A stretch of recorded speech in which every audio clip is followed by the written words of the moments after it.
setting up there, but it seems to be all sorted now. So this part is just going to be for those of you watching later. There's actually no one watching live at the moment, but that's not a problem. I've been preparing something for this one. I know that the camera is flipped when I do the things on this side, so I decided to draw these all backwards. All of the words are written backwards, and oh, the handwriting actually looks better than my regular handwriting. So yeah, I'm not sure what I can do to try and zoom out a little bit, but maybe this would be appropriate. So yeah, I should be able to work like this. Can use the little Jigglypuff microphone that I've got here to point at different things. As those of you who might remember, Jigglypuff from Pokemon had a microphone that turned into a pen for when people fell asleep. She would draw all over their faces. She or he, not entirely sure, always assumed Jigglypuff was a she. And Jigglypuff, incidentally, if I can include Jigglypuff as a Japanese artist, I actually have an A to Z of Japanese artists that I listen to. Found that quite interesting. Yeah, this is a show that I'm doing about syncretism, which is a word that people are probably not too familiar with. It's something that they used to do in areas where people had multicultural beliefs. So there was people that had polytheist beliefs, monotheist beliefs, and there was people that mainly they'd look at the stars in the sky were the things that they'd watch. And syncretism is where they take a few of these things and fit them all together so that the teachings of all of the things exist within the one compilation. People argue that the New Testament would be a version of this because they included pretty much the same technology as is in the Zodiac wheel in the New Testament. They have the Matthew, Mark, Luke, and John that represent the four seasons, that represent the four fixed points of the Zodiac. So the fixed points would be Taurus the bull, Leo the lion, Scorpio is usually represented by a scorpion or an eagle, and Aquarius, which is the water carrier, often seen as a man or an angel. So if you ever see the four cherubim, that's always referring to the four different fixed points of the zodiac. So these are things that you will see come up in flags around the world. There's a lot of different countries that have the four fixed points represented with the four cherubim. It was a way of letting people know that you were in the know back in the day. I think it's quite important with flags that people would put this knowledge on there so that anyone from the outside that also had the knowledge would be able to recognize this knowledge. Hey, Dan, great to have you with us. My agent has joined. So this is great. I now know that the chat is working. I'll be able to set this up on my tablet as well, just in case it freezes on the live chat screen that I'm looking at. So bear with me a second. I usually struggle to find this. There we go. I got to turn the sound down. Can hear the lag. Right. So yeah, thanks for joining me. This is a little discussion, a live stream that I've prepared about syncretism. So the things that I found most fascinating when I first started looking at the zodiac is I had no idea where it came from. There was all of the stuff that I saw in the newspapers, your daily horoscopes, and it's all stuff that's been devalued over time. The things that people used to look at the zodiac wheel for was a lot more practical. It would tell you what time of year to plant your crops, which would be in the month of Taurus. Often in the month of Aries, you would see the first sprouts of life, the Aries glyph. Actually, if I do it up a bit closer, the glyph of Aries looks like not only a ram's horns, but also the first sprigs of grass coming up in the springtime. So we've just reached Aries at the moment in the astrological year. It's the start of a new astrological year. Aries is the first star sign. It represents the head. And you'll notice that Aries is actually an anagram of arise, which is representative of the grass and the flowers start blooming into life. If you were not familiar with calendars, not calculators, if you weren't familiar with calendars, you would still be able to tell when the new year had come by when things start sprouting into life again. That would be the start of the astrological year before it was later moved to become uh, the Julian calendar, where it would start in January as the new year. Atticus Boy sends a hug. I send hugs back. I mean, huh? Maybe it wasn't a hug he meant to put. Dan's put a kiss. You see what you've started, Atticus? It's now going to be a whole cornucopia of love. But yeah, hugs and kisses. The topic I was just on is syncretism. It's about Aries being the start of the year, the astrological year. So we've just hit day 2 of Aries. My birthday's coming up in a few days. It's my birthday is in Aries, so I have a lot of connections that I notice firsthand with this sign. Oh, hey Courtney, how's it going? Great to have you with us. So yeah, thank you. Wishing me happy birthday. It's in 3 days. It's March 25th, but I appreciate the early birthday receiving. So thank you. My solar return is coming. I'm looking forward to it. I got this whiteboard here from my partner as a present, and I've written everything on here backwards at the moment so that people can see it, because this always, the way I've got the camera facing, it always does a mirror image. But yeah, the Aries glyph, saying it looks like the ram's horns, because Aries is the ram. Aries is Latin for ram. And the ram's horns also represent the first sprigs of grass, the first sprigs of life that you get at the start of the year. As you move up to Taurus, that would be when you get the bulls to start plowing the field. The Taurus is seen as the neck if it was to represent the body parts. The Aries is the head. The Taurus is the neck. Aries is ruled by Mars. Taurus is ruled by Venus. They say men are from Mars, women are from Venus. So they say that the men would be the head of the house, but the woman is the neck that guides the head. See, both are equally important when it comes down to it. In fact, there's a lot of things that when you look into the brain, different sections of the brain, they you have the cerebrum, which has ram in it, which is Aries the ram, and the cerebellum, which has the bull in it from Taurus. So these are areas of the brain which work together. The Aries is seen as the higher mind, like the thinking brain, the prefrontal cortex. Uh, I believe, maybe don't quote me on that, need to double check. The cerebellum is seen as the part of the brain that deals with the body. So it's more connected to the things that are going on in your physiology. So they'd be able to transfer messages between the lower brain and the higher brain. The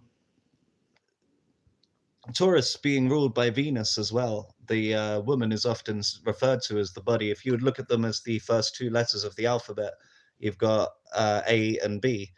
When you look at them in the Hebrew alphabet, it would be Aleph, which is the master provider, and Beth, which is the house.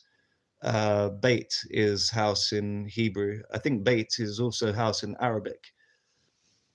So, Courtney's asking, did I go to church? I did by choice when I was younger. I was lucky it was a choice. I don't trust the churches too much. I think that they tend to lure you in with kindness and make you somewhat of a follower. They try and keep people as blind followers. They only read select parts from the book, and the scriptures hold so much more. If you read the scriptures for yourself, you always learn so much more than the churches would tell you. Courtney Fowler's asking my favorite animal. It's a good question. I mean, I'm Year of the Rabbit. I'm quite fond of rabbits. I'm also an Aries, so I'm quite fond of sheep. Quite enjoy things that play off of both of those. I've always quite liked penguins. I think there's too many good animals to choose from, really. But that is a good question. I'll maybe think on that and see if I can come back with a stronger answer. But yeah, the cerebellum and the cerebrum are responsible for the back and forth in messaging. So when you ramble in your mind, that would be the ram and the bull. The next one would be Gemini, which is an air sign. Ah, yes, I should point out that the Aries is a fire sign, the Taurus is an earth sign. So the Taurus is more down to earth generally than the Aries. The Aries are usually the head in the clouds. So the Taurus tend to be a bit more down to earth. The Geminis, that is a wind sign. The air is like communication. When you go live, like I'm live on this live stream, it's referred to as being on air. So it's about the communication waves. And the Gemini tends to be the two twins, the two eyes. So inside of your brain, you would have the trigeminal nerves, which is related to the Gemini. You notice that there's actually two eyes in the word Gemini. Ah, Courtney's is dolphin. That's an awesome animal. I do like dolphins. I think the way they communicate is pretty awesome. I used to play Echo the Dolphin back on the Mega Drive many years ago. So showing my age now, and that was one of the first games that I had. So yeah, the Gemini is the twins. So quite often you'll have things that represent the. Ah, your daughter is Panda. Sorry, 1 second. If your daughter likes Panda, she is a bit like my partner. My partner loves pandas. I do apologize for that. I tend to pander to the audience a little bit during these presentations. Don't excuse the pun, always take a pun. So yeah, the Gemini, what you might notice if you have any familiarity with brothers, there's brothers in the Bible, there's brothers in mythology. You have like Pollux and Castor was one set of brothers, which is a set of twins. The Gemini doesn't always refer to twins as such, like it's always referring to two things. So say if the Aries is the head, the Taurus is the neck, then the twins would be your two arms, or the Taurus would be the neck and the shoulders, so the Gemini is the two arms coming out. Courtney saying her son is koala and her other daughter is giraffe. I love that your daughters and sons have all picked their own favorite animals and they're all different. That sounds pretty awesome. I bet they have a wonderful time at the zoo. Dan's is a porcupine because he can be a bit prickly at times. His partner thinks it's because he's. I'm not saying that live.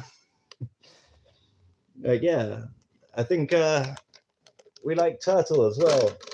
Turtles are awesome. My partner drew this for me yesterday as a reminder to stop being mean to her because the turtle is watching. So I have to watch now that I don't anger the turtle. He already looks pretty angry. Dan saying nearly got you. I'm trying not to swear at the moment. It's part of trying to become more mindful of what I say. I try not to swear online. I try to keep it quite family friendly. Finding it very difficult. I've been doing Ramadan fasting this year, and the first time ever I've actually gone a couple of days without swearing. Courtney saying her partner is dragon and her daughter likes turtles. Yes, your daughter is awesome. And your partner is Year of the Dragon, or is his favorite animal? Oh, sorry, assuming here. I heard kids and I'm making assumptions. I often picture the nuclear family. It's, I suppose, the way it's part of my conditioning. A little bit old school in that respect. So the Gemini is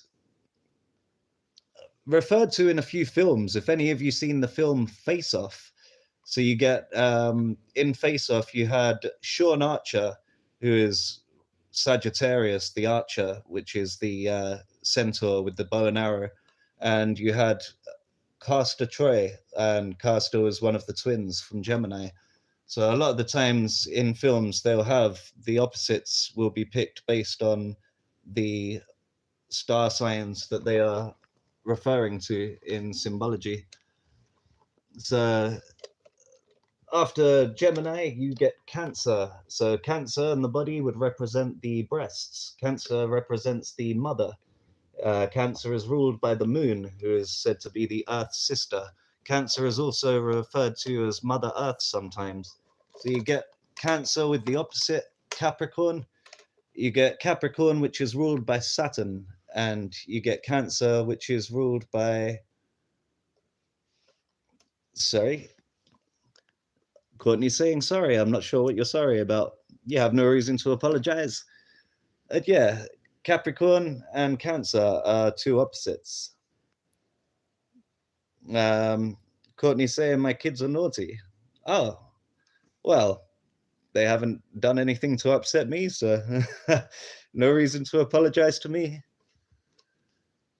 Yeah, the Cancer and Capricorn. Capricorn is ruled by Saturn. Saturn is also known as Kronos, who is Father Time, and Cancer, which is ruled by the Moon, which is said to be the mother. So you have the mother-father balance with Cancer and Capricorn. You actually get the Tropic of Cancer and the Tropic of Capricorn that the sun flows through as it goes through its yearly cycle. So when the sun rises up to the Tropic of Cancer, that is when we are at the most peak. That is when it is the most hot. You get the sun will appear right above you at high noon and it beats down upon you. That is when we are in the heart of summer. So then you got Leo, which is where the sun starts to shine proudly. Ah, 1 second. Hi, lovely. My daughter said hi. Ah, tell your daughter I said hi, Courtney. Which daughter was it? Was it the daughter that likes turtles? If so, the angry turtle also says hi. Ah, it wasn't. Is this the daughter who likes pandas? If so, we have panda too. Apologies, I just knocked the screen there. Sorry for anyone that's suffering from motion sickness. I'm going to try not to knock this tripod. It does get a little bit wobbly when I knock it. So yeah, sorry, I should point out that the Cancer is represented by the crab. The Leo is represented by the lion. So when the sun is in Leo, that's when you get the rays shooting out from the sun that create the lion's mane around the sun's face as it reaches the peak point in the day. And that's a representation of the lion. It's the pride of the sun as it beams its brightest beams. That's actually the part of the Bible that would talk about Samson and Delilah, because Delilah in I think both Arabic and in Hebrew, Lila means night, and Samson is Sam's son. So it's the son with the beautiful locks of hair that are coming off. And as the night comes, they cut off the locks of hair so that then you're just left with the setting sun and the sun loses its power. Same as Samson in the Bible has his hair cut off by Delilah and then loses his power. He is then seduced and he reaches what they call the fall of man. So Delilah also quite interestingly, right next to Leo is Virgo, the Virgin. Ah, Courtney's saying her name is Lily and Leon and Daisy, the girls are flowers. Oh, awesome. My kid said hi. Hey everyone, how's it going? Sorry, bye. Oh, okay. Hello and goodbye. It's been a pleasure having you with us. The Virgo is represented by the Virgin. Also, the glyph for Virgo kind of looks like a signature for Mary, which is like a MY. And the Y actually looks more like a little fish. I've drawn it quite badly here because I was trying to draw it backwards as everything is reversed on this camera when I have it facing this way. But the M and the Y looking like a little ichthys fish, which ichthys is actually Greek for the word fish. But the ichthys fish is often linked to Jesus. And the Mother Mary was a virgin. So the Virgin Mary with the little Jesus fish there wherever you find the mother, you will find the child as well. Like Mary had a little lamb, the Lamb of God, and its fleece was white as snow. This is actually referring to Aries being ruled by Mars, Mari. So you have Aries that is often represented with the color white, and then there is um, Capricorn or Saturn, who's represented with the color black. So that's a point that I should come back to later, really. So Virgo being the Virgin, the Virgin is usually out collecting the wheat. There's often a depiction of the Virgin collecting the wheat in a wheat sheaf, and this would be to make the bread. So you notice in the Bible there is the story of Jesus. He fed people with the bread and the fish. So you got Virgo, which is the bread, and opposite Virgo is Pisces, which is the fish. And Dan's actually saying hi, Pauline, now, which is my mum was on the live stream yesterday. He's trying to say hello, which is perfect timing, as I mentioned Pisces, as she is a Pisces. The next one being Libra. So Libra is opposite Aries.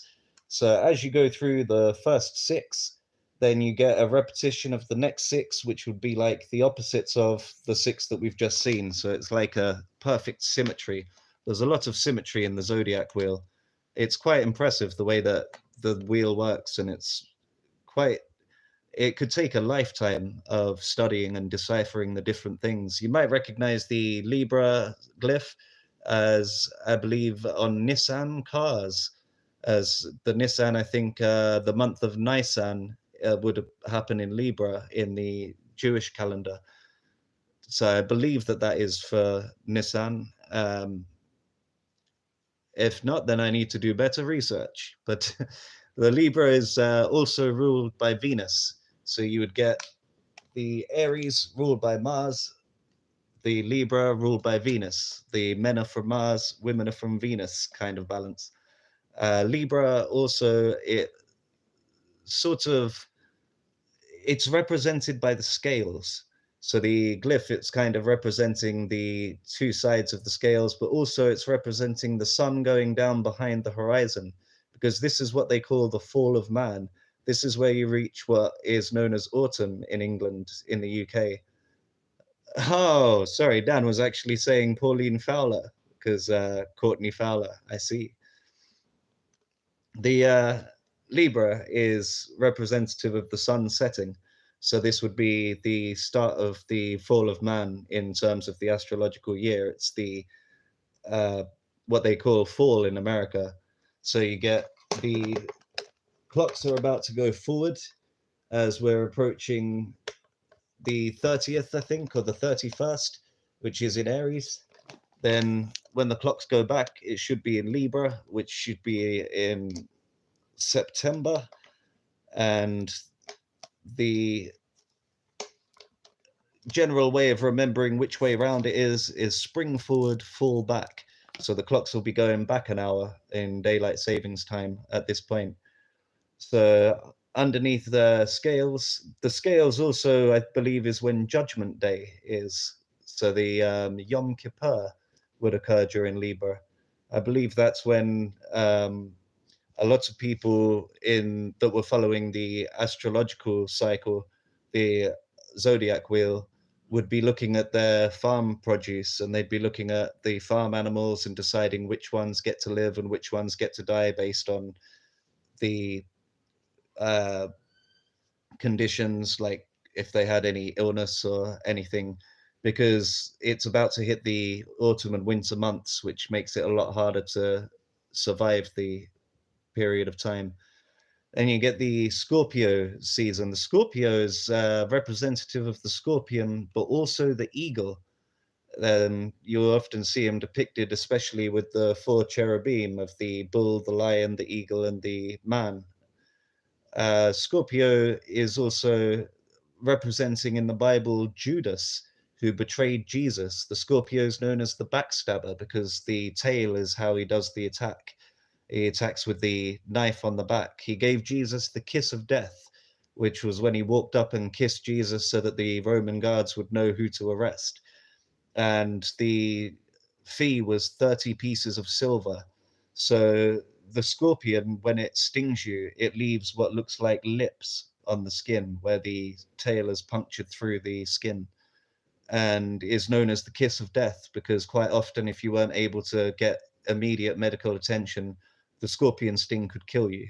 And the time of year at which Scorpio happens, I tend to find, is when the sun is still bright, but it has now reached a level of cold, so that if you had your shirt untucked, you would feel the cold in your back. It could give you a frozen kidney or a frozen back. And I feel like that, in a way, represents the same general vibe of the backstabber, but also the 30 pieces of silver, because that's when you see the sun start to go behind clouds and cast a silvery glow in the skies for 30 days of the Scorpio period. So then you get Sagittarius, who is the horse rider, the centaur. The Sagittarius represents the body. I should really do the body parts as I'm going. So the Cancer is the breasts, as Cancer is the mother. Leo is the lion heart. The lion operates the heart and the gut. The Virgo is the stomach and the digestive organs. Libra would be the kidneys. The Scorpio would be the genital area. The can give you the sting of well, not so much death, more of life if you end up pregnant, but then can also pass on things like STDs. This is not Scorpios, by the way. I've had many Scorpio friends that have been great friends, not saying Scorpios have STDs. This is just the idea that Scorpio would rule over the genital area. In fact, Scorpios tend to have quite prominent genitals. Like you can tell that I'm an Aries because I have quite a prominent head. Maybe I've covered it up a little bit here, but Aries tends to have big heads, Taurus tends to have big necks, and it tends to work in that kind of a manner. Gonna double check that I'm not ignoring anyone at this point by refreshing my screen and see if there's any other messages. Nope. Seems I'm up to date. So we'll continue. Sagittarius tends to represent the body. So as you've got the three fire signs, you'd have Aries that represents the mind, Leo that represents the heart, Sagittarius that represents the body. So that would be the three different types of the fire signs. And Sagittarius with the centaur is often seen as a man, half horse.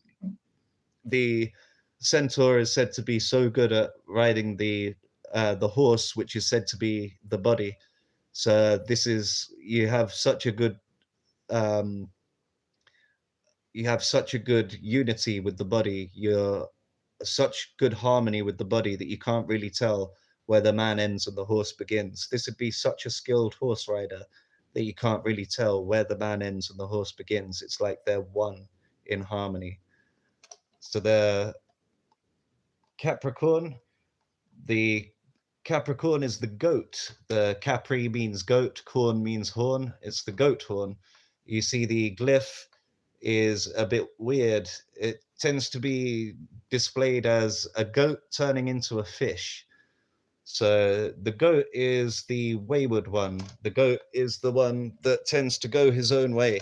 The goat is known for going into the neighbor's field, eating a bunch of their crops, and then everybody starves because it's had its own capricious ways. The Capricorn being opposite of Cancer as well is a perfect balance for the mother father with the moon and Saturn, the mother and father energies. Luna being the moon and often seen as the closest to the earth, whereas Saturn would be seen as the furthest away. So they have that balance in being close to earth and nature, being further away, being more rebellious. You tend to find a lot of Capricorn types are quite rebellious characters. And the areas that they rule over. Sagittarius, it is the hips. Capricorn, I believe, is the shins, and Aquarius could even be the bladder. In some ways, I've heard of it being the bladder because of the water carrier, but I think also around the ankles. Then you have Pisces, which are the feet, the flipper dippers. So the Aquarius is the water bearer that is often represented with a man that is. I should really talk about how they syncretize with the Chinese zodiac, but I'll go around again and do that in a second. The Aquarius is an air sign, even though aqua is water. So it's quite confusing in a way. There's also the glyph there of water. Aquarius seems to represent like the separation of the waters from the waters, where you had the first, I guess, separation between liquid and gas. So you would have things like air. You notice the word air appears phonetically in Aquarius. Then Pisces, you've got like an almost Vesica Pisces here, except that they're not overlapping. There's instead a band here that holds them together. So that's holding together the two fish that are said to be swimming in opposite directions. And you tend to find this that in the world you will have one type of fish or the other type of fish. There's often the type of fish that will swim towards the Aries, that is the head of authority, or the other fish that is swimming towards Aquarius, which is the waters of truth. So it tends to be the two different types. That would be the equivalent of, as we mentioned with church earlier, if you were to just blindly follow the churches that is going with the heads of authority, it's quite often you'll be misled. I wouldn't say this about all churches. I imagine there's some communities out there that are really brilliant, thriving communities. But in general, what you read in the Bible is Jesus will tell you to watch out for the scribes and the Pharisees, as they will lead you astray. They say in the Quran about people following a corrupted version of Islam. You get, I imagine, the same warnings in the Torah, but I can't think of a perfect example right now. You will get the people that will go towards the heads of authority because they believe that that's the person who has the knowledge and that's the person that they should trust. And there's those that will read it for themselves, go out and do the research for themselves. They're the ones that are reading the Bible. So the fish swimming towards Aquarius are the ones that would be reading the scriptures, reading the Bible, reading the Quran. The Aries, they would be, or the Pisces swimming towards the Aries would be the ones that would go online and ask AI to tell them the general breakdown of it, or listen to another person's opinion, or to an authority head that, you know, another person's opinion that has experience on it, someone they'd consider to be an expert, or someone that is said to be the authority head of whichever church or division it is. So if you look at things like the Pope is very questionable. You look at a lot of the things that the Pope does, and it's looks very less than holy, to say the least. So I tend to see that as quite an accurate representation of the Aquarius or the Pisces. The Pisces is always in two minds about things. Uh, an emotional, it's a water sign, so they're the emotional signs that tend to feel things out rather than Aries will tend to think their way through things. So you've got some interesting links between some of them. You've got like the Aries and Capricorn link. A lot of the time, the lamb and the goat, they are seen as very similar creatures. They both battle for number one spot. The Aries is number one on the zodiac wheel. The Capricorn is number 10. And in numerology, you don't count the zeros. 1 + 0 is 1. So they are both battling for the number one spot. The Aries is the start of the astrological year, as yesterday was the spring equinox, which marks one of the points that you get the equinoxes in Libra and Aries, and you get the solstice in Cancer and Capricorn, the summer and winter solstice. So the equinoxes are where the day and night are at equal length, and the two solstices. Solstice is from sol, meaning the sun, and stice, meaning still. So the sun stands still for a few days. They say in Cancer, instead of it standing still, this is where the sun is at the peak and it's moving sideways. And a sideways movement has led to it being linked to Cancer, the crab. But previous to that, it was actually the scarab beetle that was often associated. So I think that's another quite interesting thing that they had back in the Egyptian zodiac.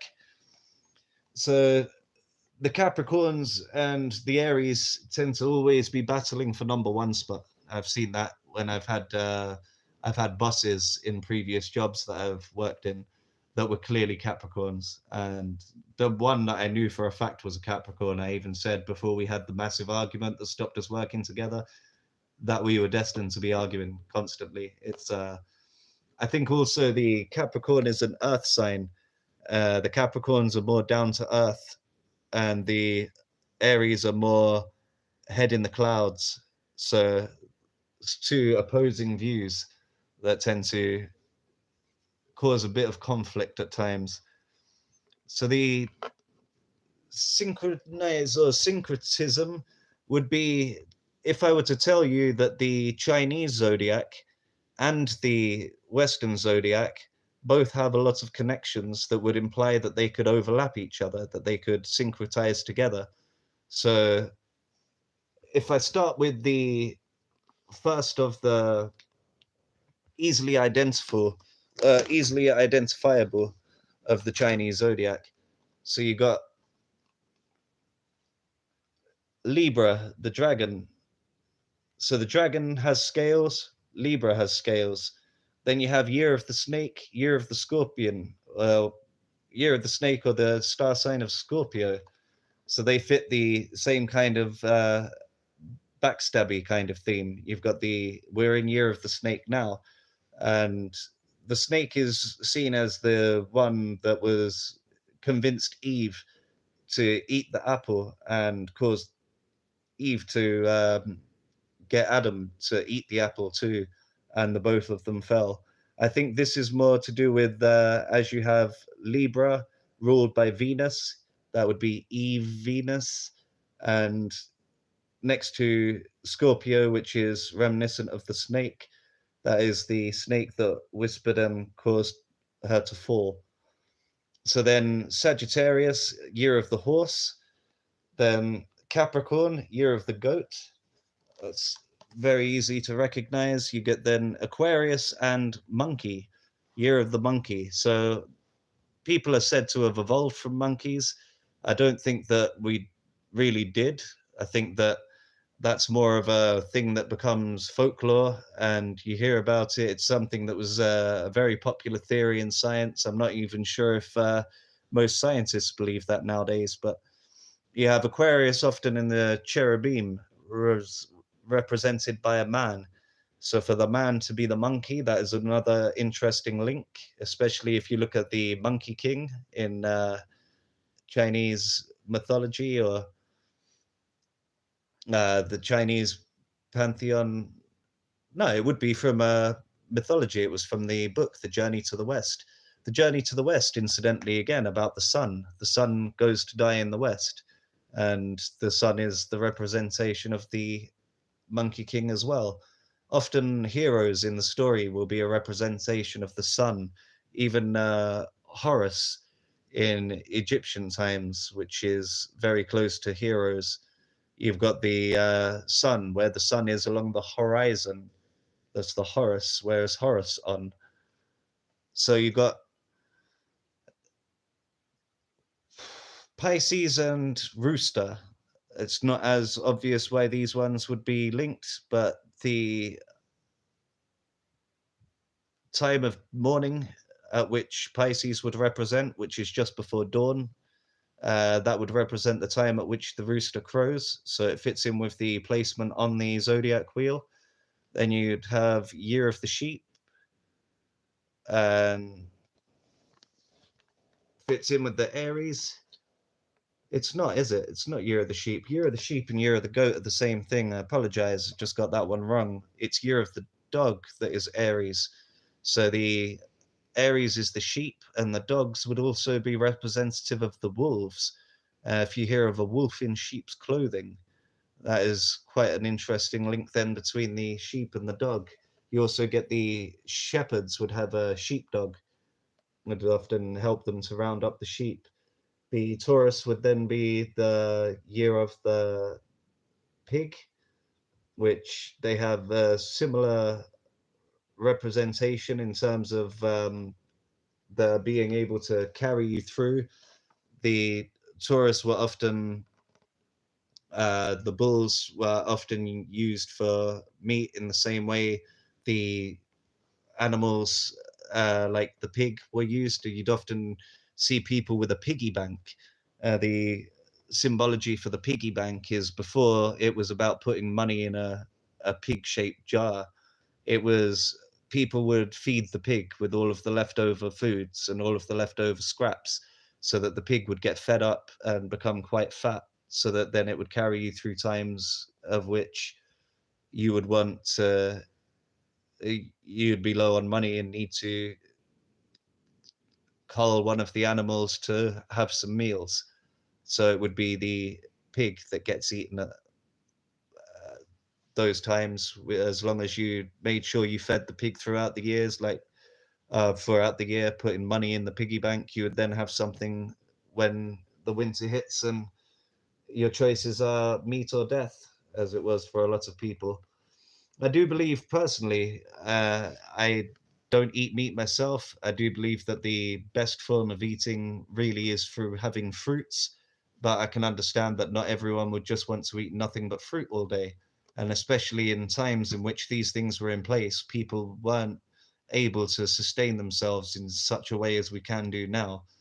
So even in the Bible, it turns and says at first in Genesis about eat the seed bearing fruits. But then after the days of the flood, it was a case of, okay, well, eat some animals, but try and steer away from those that chew their cud or the ones with the cloven hooves, the specific rules as to which animals should be eaten and which ones should be avoided. And that was down to means of survival.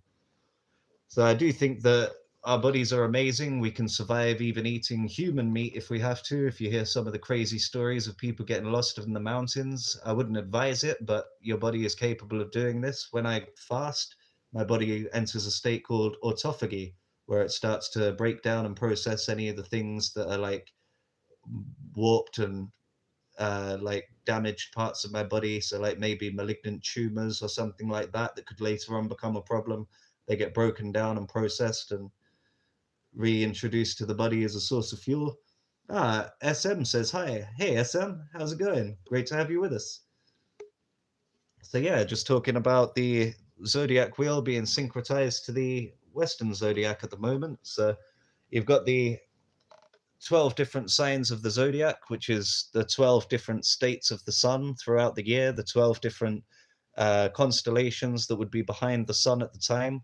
And you have the Eastern zodiac, the Chinese zodiac, which has the different animals and different uh, a different year of the animal each year. Like right now, we're in year of the snake, which is the sixth animal and is the representation of Scorpio, which is on the Western zodiac. So I was explaining that just over here. You'd have Libra, which was a representation of Eve, as Libra is ruled by Venus, and Scorpio, representation of the snake. So the snake would have been the one whispering into the ear of Eve, which caused Eve to share the apple with Adam and created the fall of man.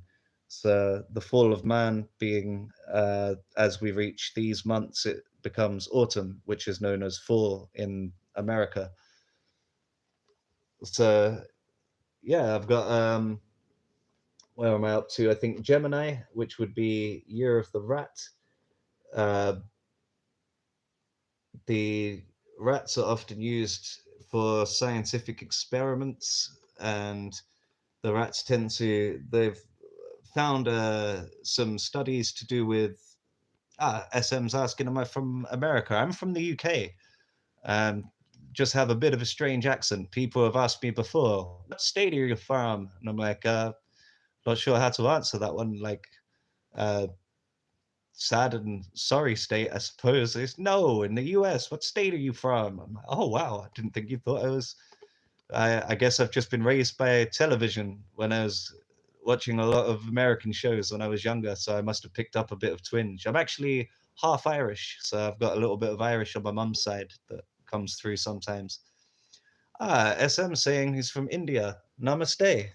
I actually quite like India. I'm going to see a band for my birthday that my partner booked tickets for. Is a band called Bloodywood, who is a Indian folk metal band. Uh, like some of their songs, like I think "Tujit Vire," which means "Fight Brave One," which is quite an awesome song, very uplifting. They have another song, Tadka, which I think means temper, which is about making curry. And they've made it into such an epic piece. It's really emotional singing, but about these recipes hold timeless secrets, and it's amazing stuff. Dan saying that I now live in a teepee. I would love to live in a teepee. I stayed in a teepee when I went to Download Festival one time. It was one of the greatest experiences. And yeah, and I've not been to a festival in a while. I don't think that's so much my vibe anymore. Last couple of times I went to a festival, I was working at them, so I tend to not to be too much of the. I don't drink alcohol anymore. I don't do any of the festival drugs anymore, but I do still enjoy the music. Find that music is very useful, very helpful, and it's like anything. Like it could be used for good and bad. If you look at what's out in the charts these days, you'd believe that music is the work of the devil, whereas I think that it's far more than that. I think that everything in this planet has been allowed, at least, if not created by God. So it's all there for use one way or another. It's like, would you say a hammer is evil? A hammer can be used to build houses. It can also be used to destroy them. It depends on how it's used. Like, yeah, the where was I? I think Gemini being year of the mouse or year of the rat, then Cancer would be year of the ox, which the sun being at the peak and the ox being seen as the alpha. The rat actually came first in the Chinese zodiac in the Jade Emperor's race because he managed to hide in the ear of the ox and get a lift the rest of the way. And then, right at the last minute, ran out of the ear and charged ahead of the ox to claim first place. So then you have Leo, which would be year of the tiger, the lion and the tiger, seen as big cats, and Virgo being the year of the rabbit, which is my year. I'm year of the rabbit. Um, Virgo being the Virgin Mother or the virgins, so often associated with fertility, especially being an earth sign. Then you have the year of the rabbit. I'm sure you've heard the expression bunking like rabbits, or they've been known to reproduce very quickly. And this actually comes up quite a lot in Easter. You'll see the rabbits, you'll see the egg. These are all to do with fertility. It's all to do with, as we're reaching this time of year, the Easter right in between Aries and Taurus, it's when all of the things start springing to life. I was talking earlier about the Aries not just being the ram with the ram's horns, but also you get the sprouts of the first sprigs of grass and the first sprouts of green life after the winter months have finished. So yeah, the Pisces being the last few months of winter, I find quite appropriate, as people would be out looking for fish if they're looking for things to survive in the wild, as there wouldn't be so many things to eat anymore. You would have had maybe a water fast in Aquarius after eating the animals that you have, like goats, in the earlier parts. I find the symbolism that exists within. Whoops! Apologies for those of you with motion sickness. I'll try to stop knocking this. Find the symbology that exists within these things perfectly placed. Like whoever designed the Zodiac, whichever collective group of minds, or whether it be God himself or itself, depending which view you have. I think these things could have easily came to be as part of the, seems like something that's always existed. As far as you can go back in history, you'll find people that have put the zodiac wheel down. It's existed in ancient Babylon, it's existed in ancient Egypt, and people have, over the years, compiled these to really represent the 12 different states. I think if you're into psychology, you might be aware of the Jungian archetypes. The 12 Jungian archetypes would fit into this 12 spoked wheel as well, but that I should say for another presentation. So I'd need to double check a few things on what aligns with what. Excuse me. So yeah, this is, oh, sorry, Dan's saying 60s and 70s best for music, also 90s for Britpop, Oasis, Blur, etc. I do like a few of those songs, to be honest. I used to have an Oasis tape when I was 7 years old, Blur as well. I think that the oldies are the best. You'll often see a lot of rock music from back in the 60s and 70s was actually talking about God. It was actually in the guise of they'll talk about getting high or something like that, and a lot of people would just take that to mean drugs. But then if you look deeper into some of the lyrics that are said, it's actually representative of an experience of getting high by sitting in the stillness and silence and meditating and being in a position where you raise your frequencies the natural way. Like drugs is like a cheat code. Drugs will get you the effects, but it is like you've entered a cheat code. You're not playing the game properly. If you remember games like Grand Theft Auto, you could do the cheat codes, but it would take the fun out of the game, and you'd quite often get bored of running around creating loads of carnage and then put the game down and not bother playing it properly, not bother doing the game as it's meant to. A lot of other games, the cheat codes could actually ruin the game and cause you to have less of an experience. I find that with life that we're in. I don't I'm not judging. If you choose to do the drugs, do the drugs. You do you. I'm not telling people how to be. I'm just sharing my journey, sharing my experiences. I choose not to nowadays more than I choose to do them. Uh, I still smoke cannabis occasionally, but I've given it up for Lent at the moment, so I won't be smoking again until 420, which is Easter Sunday.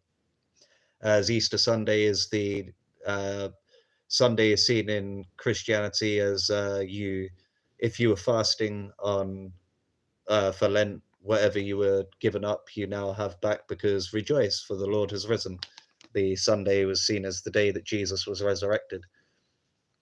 So often people that are giving up meat or something for Lent would have a Sunday roast in which they'd have meat in the roast dinner, and that would be a balance of like doing 6 days of fasting and then having a day off, which each to their own. I find that for Lent, what I like to do is last couple of years given up solid food or given up everything but fruit. This year I've given up everything but fruit, even a couple of fruits that I absolutely love, like dates.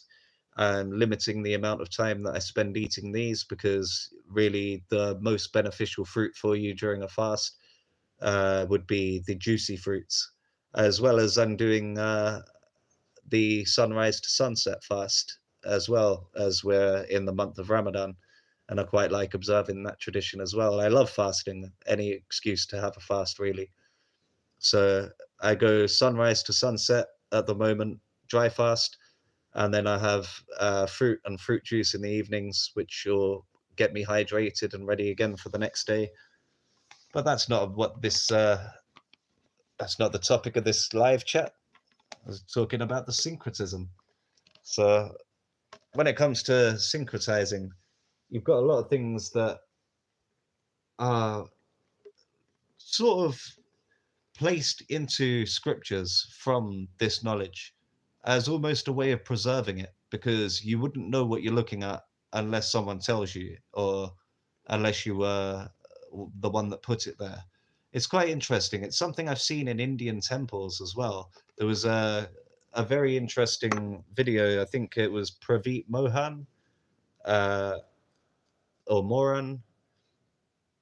It's been a while since I've watched his videos, but he was Praveen, I think, actually. But he is a really good channel to watch. I should put a link in the description of this video after I upload it to the public. But it's you get he goes around to many different temples in India, and one that he showed was they found a load of thin slivers, what they thought inside of a statue. They managed to find a piece that slid out, and underneath it they found really thin pieces of metal that were like precious metals, that were like gold, silver, or platinum, and they looked like it was a really small amount of treasure, and it was very easy to overlook. You just look at that and think, oh, okay, we found nothing, there's nothing of value here, uh, move on. But when you put the pieces in a certain formation, which was available to do from the pieces that you found within it, it was actually a map. And it led to another part of the temple, which they believe then would have contained the actual treasure. And this is something that you wouldn't know if you were what they call a left brainer, because left brain, they care about physical things they can see. The left brain is the facts, figures, and logic. They don't care for the lore, legend, and magic. A left brainer wouldn't look at a puzzle and assume that it's going to lead them to treasure. A left brainer would look at it and think it's worthless. They see no worth in it, they move on, which is one of the reasons I actually feel comfortable sharing all of this information. Is I find that any one of the left brain will look at my channel, spend a couple of seconds on it, and think there's nothing of any worth here. Let's ignore this raging loony. Let's get rid of this hippie. Find something else to watch, and that's the perfect balance of life. Is I'm not here to cater to the tastes of people that like. If you're of the left brain, you're not going to want to watch this. You're going to watch someone that's you're gonna want fast cars, you're gonna want action, you're gonna want violence, you're gonna want like something, or if you're not of that entertainment type of left brain, you're gonna want maths, you're gonna want something that's really that side of the facts, figures, and logic style. I like talking about the lore, legend, and magic style. I like talking about the links between things here that you wouldn't see, because all that you get to see of this is Mystic Meg in the paper telling you what your horoscope is or what lucky numbers will win you the lottery, even though there's about 50 different numbers there that are given. And this is all things that I think were taken over the years. These things were demonized, and they were seen as witchcraft, and they were seen as paganism, and it was seen pagan just means country dweller. This is what people of the country used to use as a way of knowing what time of year to plant crops and different things to look out for, different things that were likely to happen during the months. Oh, one sec, dance. But I used to smoke cannabis until one day I had a massive panic attack, my heart beating out of my chest, and was rushed to hospital. Never touched it since. Wow. I've heard of a few cases like this. I hear it does affect everyone differently. It's something that you need to be careful of, especially those of you that encourage others to smoke it. It doesn't hit everyone the same way. And a lot of the times you need to build up a tolerance before it's considered to be safe. I personally don't think it's something that I need. So going 46 days without for Lent is a nice thing for me to just show myself that it's through choice and not through habit. It's not through necessity. It's something that I can choose to go without. I do enjoy actually being sober as well. I like being a couple of weeks without it. I think, what are we on, the 22nd today? So started on the 5th, would be 17 days now without. And my dreams have become so vivid that quite easily I could, instead of smoking, just go to sleep and have a much better experience. But not that I'm not knocking it. I think that it's an amazing herb or plant that gives medicinal properties, whereas the smoking it every day, it becomes like recreational use. You're using it a bit like if you were to take prescription painkillers every day when you don't need them. That's using them as a drug as opposed to using them for as intended. So if you were to occasionally have an experience on cannabis for plant medicine, I think that's much better than to be every day having so much that you're bummed off your face for a quiet night in.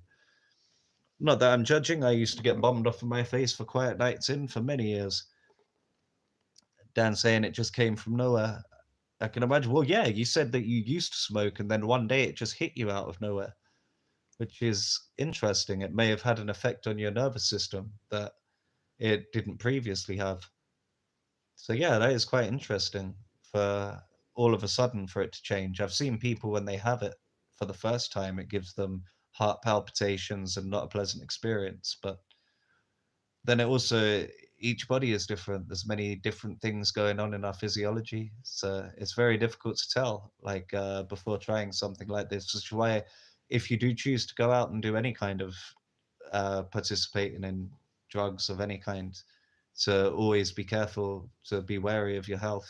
Like I wouldn't advise this for anyone. Obviously, I think that you could have a much better experience. Just spend a couple of weeks eating nothing but fruit, but I know that that isn't for everyone. Everybody's body's different. Some people have tried fasting on just fruit and it's caused them problems on the inside. Their body isn't ready for it. There's other people that have been successful, but they've had to take a bit longer in transitioning. They've had to go a couple of weeks of eating no processed foods, then just cooking like whole foods, then just cooking vegetarian foods, and then just having salads, and then just having fruit, and it's been a slower process, but they've reported really good effects at the end of it. A lot of people have combated really serious illnesses that they've had through just giving their body the boost of to the immune system. Dr. Sebi talked about this years ago when before he mysteriously died under suspicious circumstances. So saying that if anyone wants to research his story, he is a very interesting man. I'm going to try not to go too far off topic, as I'm trying to stick to the syncretism as part of this subject. So the actually on cannabis, I should probably also mention cannabis is seen as the gateway drug, which I often see as the middle chakra. It's referred to as green. It's his common street name. The middle chakra is green. The anahata chakra, which is the heart chakra. So if you were on the lower chakras, so you're experiencing the lowest chakra would be hell, the highest chakra would be heaven, and the middle would be earth, a bit like you have infrared, ultraviolet, and then you have green in the middle of the spectrum, red, orange, yellow, green, blue, indigo, violet for the spectrum of the rainbow. So where you've got the middle chakra being the heart chakra, which heart is an anagram of earth. So if you're living your experience is down here in hell, then you can rise up by experiencing the medicinal effects of cannabis. But if you're up here somewhere in the heavens, and all it's going to do is bring you down. So that's another way that it affects everybody differently. Now, Dan's saying one thing I learned that day is I have a heart as strong as a bull, according to the doctors. Oh, that's awesome to know. That's pretty cool. I'd like to have a few things as strong as a bull, but that's probably saved best for another discussion. Yeah, I find. Oh, Dan, you're a Pisces, aren't you? Could you verify? Do you have big feet? As Pisces quite often have prominent feet. I think that it'd be interesting to hear that. I have a big head in terms of a lot of the time ego, as well as I actually think I have a big head. It's not so easy to tell while I'm wearing this head noodle, but I do find that I fit into the idea that Aries have a prominent head. Yes, Dan is confirming he has big feet. Brilliant. The Taurus are said to have big necks, big thick necks, like thick necks and shoulders like a bull. I think not 100% on this. I should double check. Think in wrestling, you have the Rock is referenced as the Brahma bull, and also the Taurus, the bull, is known as the Rock of Ages. I think that when it comes to wrestling, especially the WWE, they often encode astrological things into the workings. Let me just check. Not Rocky Maivia, is it? Dwayne Johnson. When is his birthday? It'd be quite interesting if he was a Taurus. And May 2nd, he is a Taurus. That's brilliant. So that would be why he's the Brahma Bull. Then, Dan says his feet are size 15. Brilliant. They, you know what they say about men with big feet? Massive shoes. I feel your pain. I also have to buy quite large shoes. I've got size 11s, so that's sometimes quite hard when you find a nice pair of shoes and they don't do it in your size. Well, yeah, the Gemini would often, I think, have big arms. Quite often, I've seen some muscly Geminis. Seen even in females, I think I've seen a few. The Cancer being the breasts is often it's not just the breasts though. Cancer, because it's ruled by the moon face. Also, they say that a lot of cancers have a moon face, which is more of a prominent feature. But I have met people that have confirmed to me they are Cancer and they were blessed with large bosoms. Leo would be a big heart. Often Leos are very caring. A lot of people that I've met that are Leo are very caring people. They care about others. Also, Year of the Monkey, which would be opposite of which would be Aquarius, which is opposite of Leo. I find that monkeys tend to be very caring about others as well.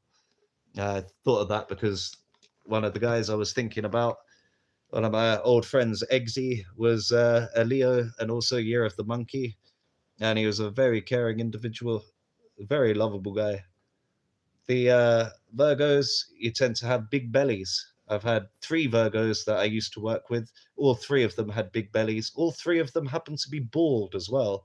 Leos tend to have like quite lovely hair. Not always long hair, but always quite nice hair. The Librans would potentially have nice symmetry to their features because of the placement of Libra. Even the Libra glyph here is symmetrical, so it's same on the left and on the right. And Libra is about balance, so people tend to look quite balanced. I imagine you'd probably have big kidneys, but I don't know how someone would see that from the outside. Scorpios, the genital region, Scorpios are said to have prominent genital features. So just going to leave that one there. The Sagittarians, the hips. So the Sagittarians would have a very nice bodily figure. It's seen as the body fire sign. And the hips would tend to be quite well shaped or quite prominent in that they'd be quite large. The Capricorns, I believe, is the shins or the kneecaps as the cap. So you would get knobbly knees, presumably, if you're a Capricorn. Haven't had this confirmed, don't know this for fact, but this is the symbolizing or the symbology that seems to come along with it. You got the Aquarius, which would be, I believe, the bladder, but also the lower part of the legs, like the calves, the ankles. I would have thought calves would be to do with Capricorn. Oh no, a goat is a kid. So yeah, calves more to do with Taurus. I suppose if you're struggling to push up the hill, as they say, that's the sun's journey. I should do the sun's journey next, maybe. So we've got the Pisces then with the big feet, which would be completing the cycle there. The Pisces, the 2 fish, the flipper dippers. So yeah, so you've got the sun's journey, the sun at the start of the year, as the sun starts to rising, you've got Aries as an anagram of a rise. So you get the sun rises. The glyph here looks like the ram's horns. It also looks like the first sprigs of grass. It also looks like the first burst of light as the sun is rising. So then you'd have the sun starts rising. Then the Taurus is the hard work of the bull that will help carry it up to the top. So as the Taurus carries it up, then you have the Gemini, which is the many hands make light work. As then you at the top of the struggles, the struggles stop as the Taurus gets to the top part and it starts to flatten out. Then you come across to the crab, which is moving sideways, as crabs tend to walk sideways. So then the crabs will carry the sun over the sideways portion. The Leo, which is the sun with its rays of light, which is the pride, is the pride that comes before the fall. Then you have the Virgo. So this would be earthly sign as the sun starts coming back down to earth. You also had the story of Samson and Delilah, as Delilah, the Virgo, well, virgin, not entirely sure if she was, but I guess she fits that symbology, would cut off the locks of the sun, Sam's son, and then he goes into the fall. Uh, Libra, which is the scales, which is the balancing, the evening. This is the start of the evening. So then the sun sets and you get the nighttime starts to begin. Then the Scorpio, because the sun has been betrayed at this point. The sun is betrayed and then is about to go into the underworld. So this would be is represented in the Bible as Jesus being betrayed by Judas. Scorpio, I think the ore in Scorpio was referring to the color, which is as you get to these months, that's when you get the ember months, like September, October, December, like more ember. The sun at this point starts to go an orangey color as it looks like the embers of a fire as the fire is going out. You get then the Sagittarius, so you've got the bow and arrow. That is like the arrow that then I'm not sure if you heard the old saying about I used to be a warrior, and then one day I took an arrow to the knee. I think that was more referring to marriage, as you go down on one knee when proposing. But the taking the arrow, that also I think, could maybe look at the spear that was used to puncture Jesus's side when he was on the cross. You get the Capricorn, ruled by Saturn, Lord of the Underworld. This is where the sun dies every year. So you get the winter solstice, where the sun stands still for 3 days and they're not moving. It's not moving at all. Like if you watch the position which the sun rises from, it rises from the same position 3 days in a row. It's not moving anymore. It's like, is the sun dead? But then after 3 days, the sun rises again, just like Jesus in the story, then starts moving. And then you would have the sun appearing on the waters. Jesus walked on water.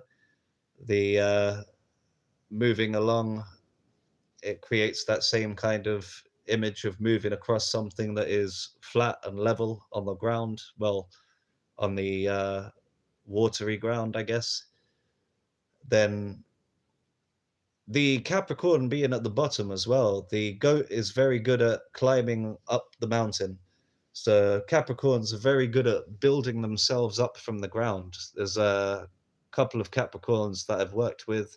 They actually appear to have built themselves up from nothing. They started with nothing. They put in a lot of hard work, and then an opportunity came along for them to be able to rise to get to the top of the mountain. The Capricorn and the Aries, the goat and the sheep, are two animals that are quite known for mountain climbing. They were, well, the ram at least, the sheep not so much, but the rams would be known for climbing the mountains to get to the higher perspective. And then you would get uh, say, if you have the depths of the waters, the fish then start coming out, jumping out of the water. Feel like I'm making this up now. Actually, I'm not entirely sure on this part of the journey and how it would bring you up to the surface here, unless you consider this part to be not a mountain, but having a lake next to it. The fish would swim upwards, help you to rise. I guess I'm going to have to do some more research. Should have really thought about that, shouldn't I? Just going off of things that I spent learning over the past 3 years. Then it brings back to the Aries, which would be the sun sprouting out again to the sunrise. Like this Pisces is, I suppose, the time just before dawn. They say it's always darkest just before dawn. And there would be a level of balance there because the Pisces is the end of the cycle. Pisces is often the furthest away from the Aries. The Aries starts off the astrological year, the Pisces ends the astrological year. So you have the Aries, which is head in the clouds. You have the Pisces, which is the feet on the ground or feet testing the waters. Dan saying he's not sure about the shoe size, but well, you know the rest. Oh, yes, we do. So yeah, means that if you say um well, I'm looking at the wrong bit. I should look on here. It's all backwards when I look at on there. If you were Pisces with Scorpio rising in your sign, chances are you would be very well endowed. But this is to do with symbology. This is to do with what was syncretized. This is things that when I look at in the practical sense, I do see a lot of reflections of it in the world around. But I wouldn't say that that would mean that you should start worshipping the planets or anything like that. I think that it is what it is. If you decide that you want to worship something physical, then your rewards will probably be within the physical realm. If you choose to worship something that is most high, then your rewards would be most high. But I'm not really on the vibe of worshipping to get rewards. I more don't feel like I really need anything. I feel like I kind of have everything that I need already. I need fruit occasionally. I need to buy fruit because that's the majority of what I eat. I'd like to, after the fast, go back to cooking food. I've been getting really deep into cooking before I started doing this fast, so it's great to have a break, but coming back to it will be very nice as well. But it doesn't mean that I don't believe that eating fruit is still the most high that you can get in terms of food that you can eat. Your body's number one source of energy is uh, I was going to say glycogen, then it's glucose or fructose, which you get naturally from fruits. If you're eating things like carbs, like pasta, like, excuse me, if you're eating things like pasta, rice, noodles, like potatoes, starchy products, this gets broken down in your body and turned into sugar. If you're eating bread, if you're eating like all of these things that they get broken into sugar so that they can be used as an energy source for your body. And your body doesn't like processed sugar, it prefers the natural sugars.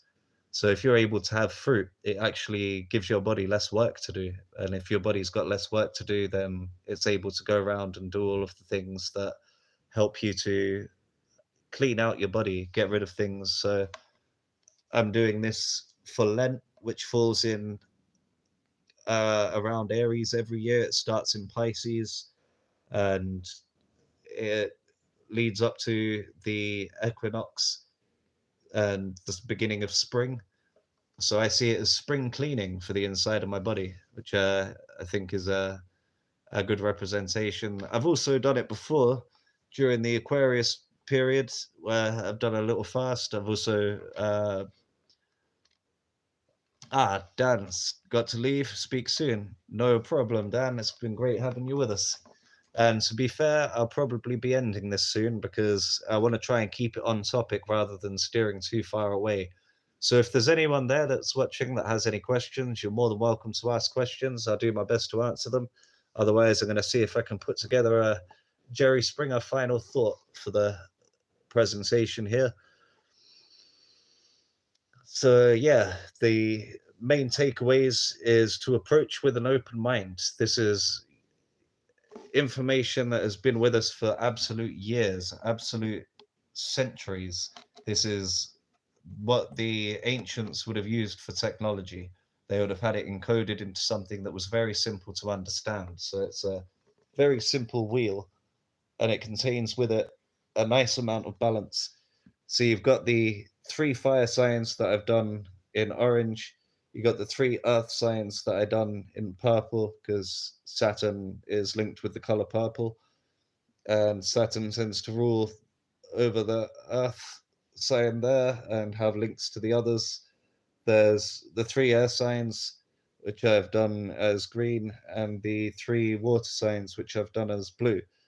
So you get seasonally, springtime would have the fire, the earth, and the air, but no water. So this one seems a little bit strange as you do get April showers, but generally it seemed that you would have less water in the air due to the conditioning through the year round. So the air is less moist in the springtime. The summer, you'd start to get the rain come. You got the water, you got the fire, and you've got the earth, but you've got no air. So the summer, it can get a little bit suffocating sometimes as you feel that there's not enough oxygen in the air. You're taking a deep breath, and it feels like you're getting less oxygen even though you're outside, and that's often due to the heat and the conditions. And in the autumn time, in the fall, you would get the air, the water, and the fire, but you get no earth, as this is less things are growing. This is more that the things are falling off the leaves, so it makes sense for the earth to be removed from this quarter. Then in the winter, you get the earth, you get the water, sorry, you get the earth, you get the air, and you get the water, but no fire because they are the coldest months.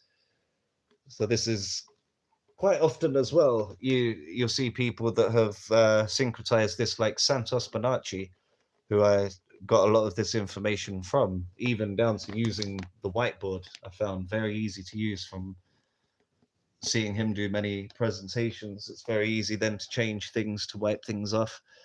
There's people there that have theorized about the way that a car would work. You get the 4 different stages of the engine where it's combusting, and these things I'll put into a future presentation. But as I said, going to try and wrap it up for now. I would advise anyone to approach the Zodiac with an open mind. Don't just take a bunch of people trying to sell you a fortune as all it's got to offer. I think that's a very it's very easy to miss some of the gems that are inside of it. And it's not devil worship. There's nothing about that that would signify, yeah, there's the